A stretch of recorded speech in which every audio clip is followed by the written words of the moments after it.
all, thanks very much for talking to me, Bishop Colm O'Reilly. Thank you very much. Just want to go back. Can we go back to like where you came from? Just start off where you started off, family and stuff. Colmkill, wasn't it? Colmkill, that's right.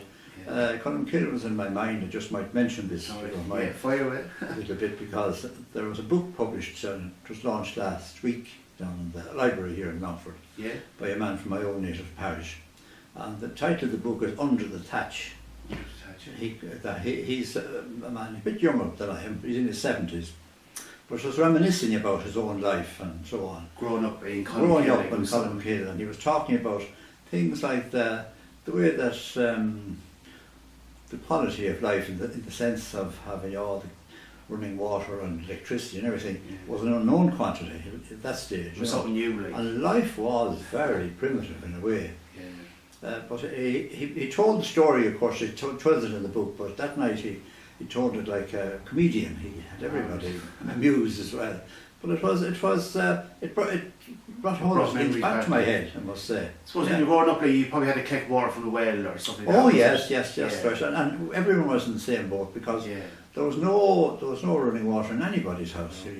The first of that happened was around Cliff in the village itself. And what happened there was one of these local water supplies created, but eventually, of course, down it became the bigger supply became eventually the norm. Then after a while, that for a start was a big step in the right direction, And did you grow on a farm? Was it? I did. I grew up on a small farm. That's right. The farms in North Longford were all very small. Unlike South Longford had big farms, but North Longford had quite small farms, Maybe somewhere between 10 and 20 acres would be kind of the average, which is very small.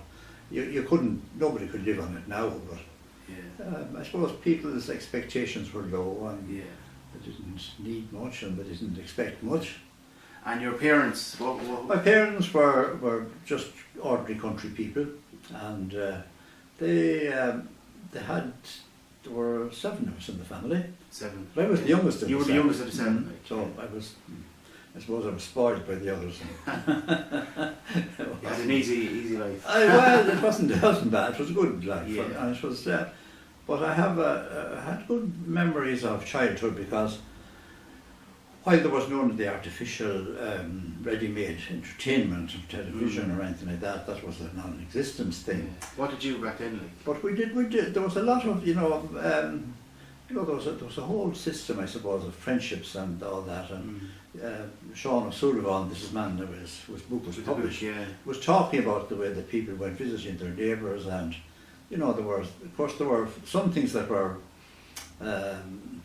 very much normal activity, if you like, especially in the summer months. That the GAA was a very big thing in life that time. That was the main thing. That was the main thing, and children, or boys anyway, at school played plenty of football. Everybody was involved. Everybody was involved, exactly. It was a great community kind of. It was really, and it was something. Of course, the GAA's real strength was in the parish, and it's still true that's still the case, really. Oh, still very strong. Very strong. It really was, and that's where it got all its energy from, So there was a lot of entertainment, which you wouldn't pass muster nowadays. People would think it was old-fashioned, and it was old-fashioned. But for people who didn't have anything else, there was plenty of activity and plenty of. And was it a thing recently I did a story on a nice family that get together and play traditional music. Oh yes, that was it. Well, some families were more into music. Mine wasn't, but at the same time there was a lot of entertainment in music. There were a lot of people who played instruments like the fiddle, as they would have called it, and the accordion and mouth organ and various things. You wouldn't get that level of I think appreciation of that kind of music now. It's very little now, Very little now by comparison, that's right. That's true. And how was life then growing up with your 6 siblings? Well, they were good. They were very good. We had I must say, I have lovely memories of a happy family, to tell you the truth. Now, the simplicity of it, and we had to make our own entertainment in a way that built bond between people. more than a simpler way of life. That seems lost today, though. Well, that's quite lost. There's no doubt about Yeah. that. Yeah, it's quite Yeah. lost. And I'd need now to go back and revisit it again. This book that I was telling you about that was published by Sean O'Sullivan from my own native parish, he put about 20 or maybe 30 pages at the end of expressions and words that were well known then. Some of them were originally Irish words, but those things are gone out of the language now altogether.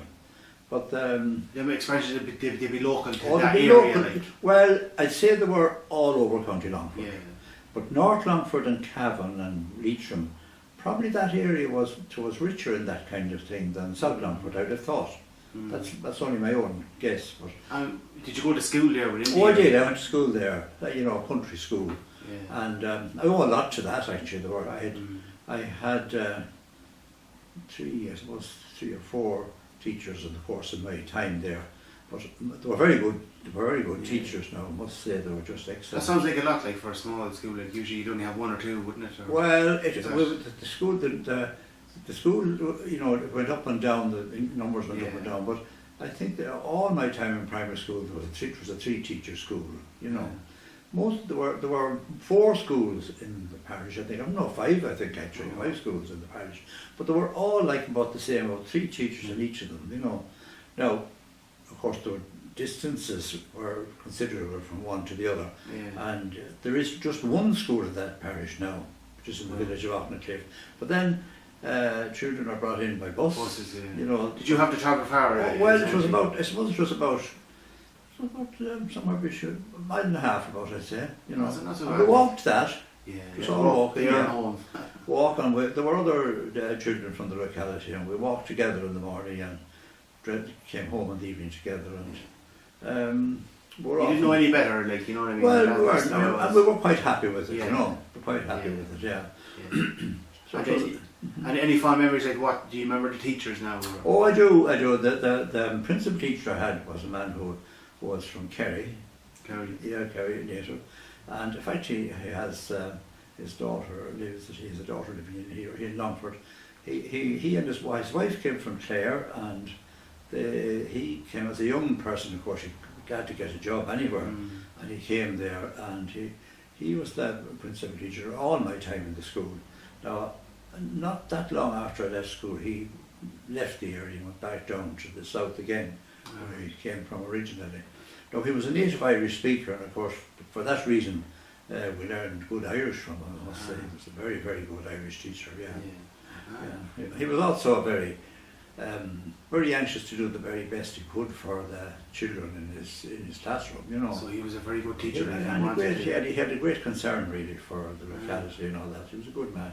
The others were local people. He was the one that came from farthest away. That's right. And then you went to St. Mel's. I went to St. Mel's then, and that was a step up. I was a boarder in St. Mel's, and bordered. When you were a boarder in those days, you didn't come at weekends or anything. You went in September and you didn't get home for Christmas. Wow.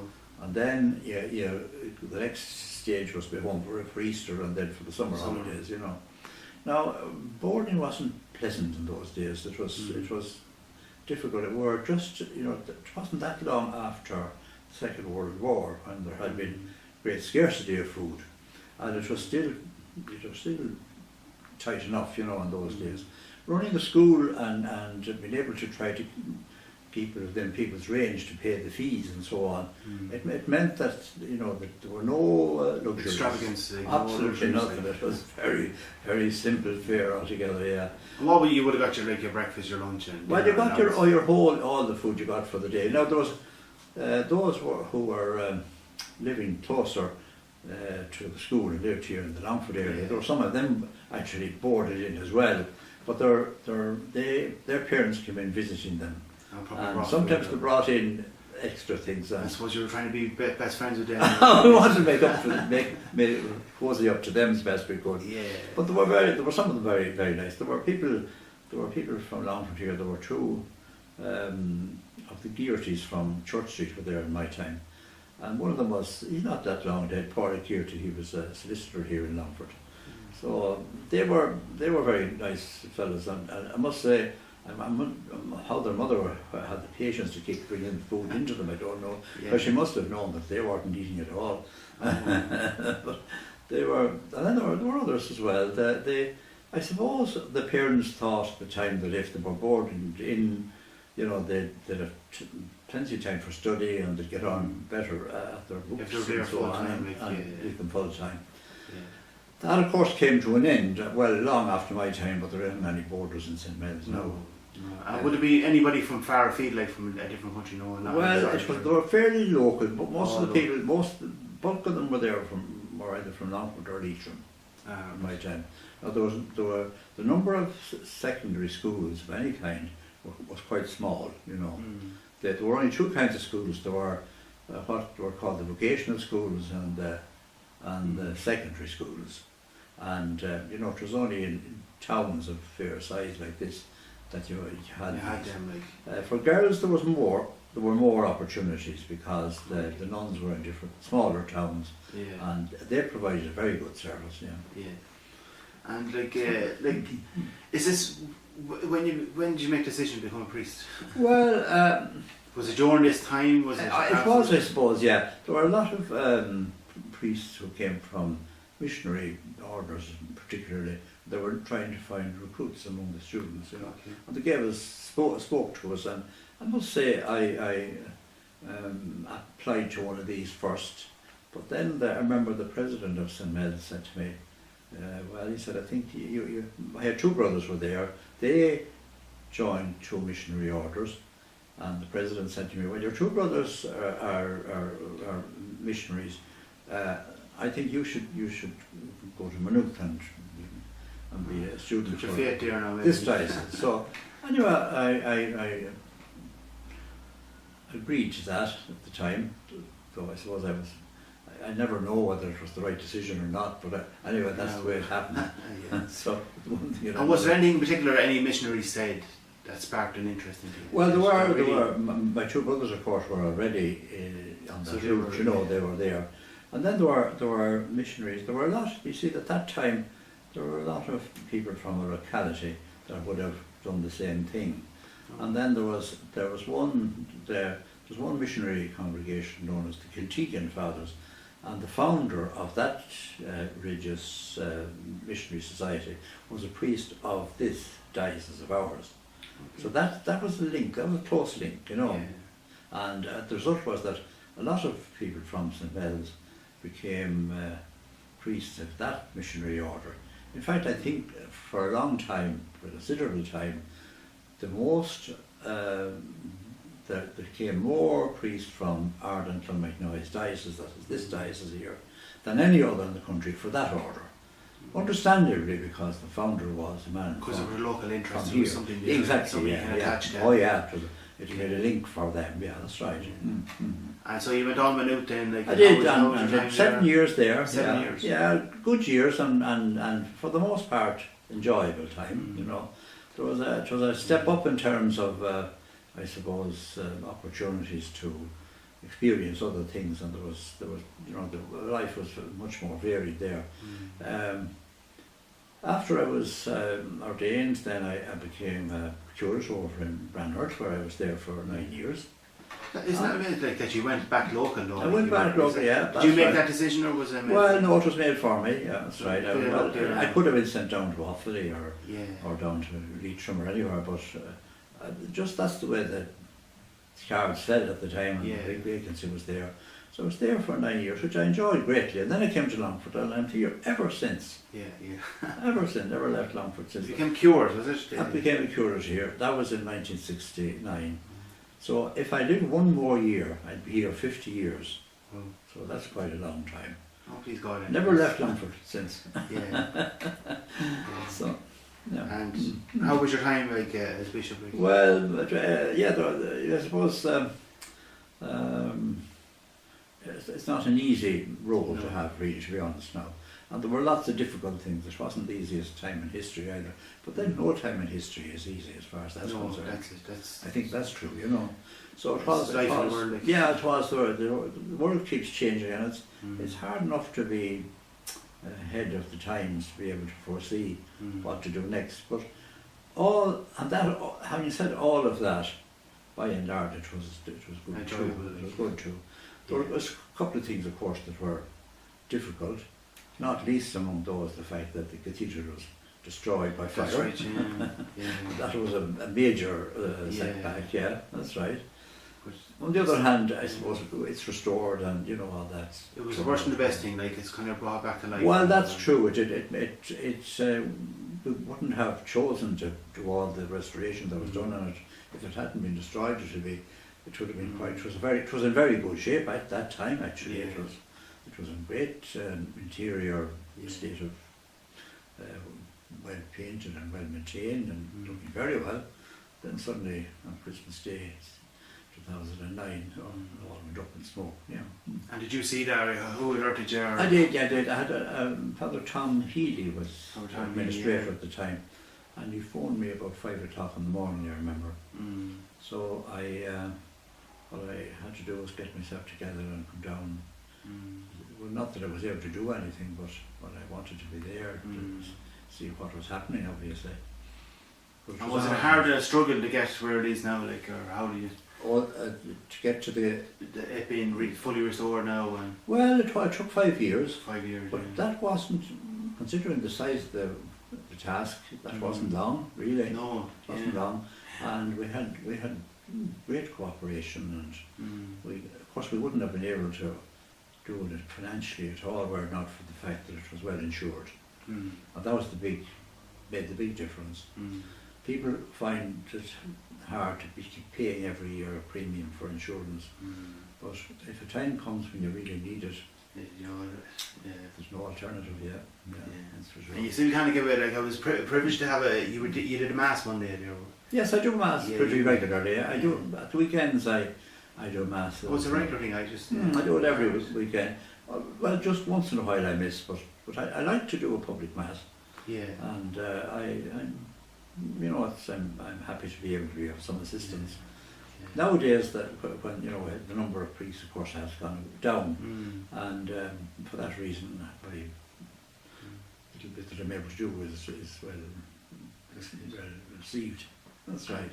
And have you any deep philosophies in life you could pass on to people, or what would you say? Well, I don't know. I suppose that the thing is, I have a time now to reflect and read that I didn't have before, But I would say that one of the things that I've learned now is that there's a great value in being positive and optimistic about life. When Pope Francis was here in Ireland, there was a group of priests he was speaking to anyway. So they asked him at one stage, had he just one particular advice he had to give them. So he said to them, to be positive and optimistic about the future. Don't let that change whatever else, So I thought that was very good. That's typical of him now, and I think I probably would like to be able to say the same to people. If you're up against difficulty and so on, if you lament and moan about it and are depressed by it, that won't solve it for sure. No. My experience of people, forgetting about myself for a moment, is the people who achieve most in life that I have known, they're the ones who thought positively, kept believing, even in the face of difficulty. Well, thanks very much for your time. I really enjoyed that. Was that any help to you? Oh, was it?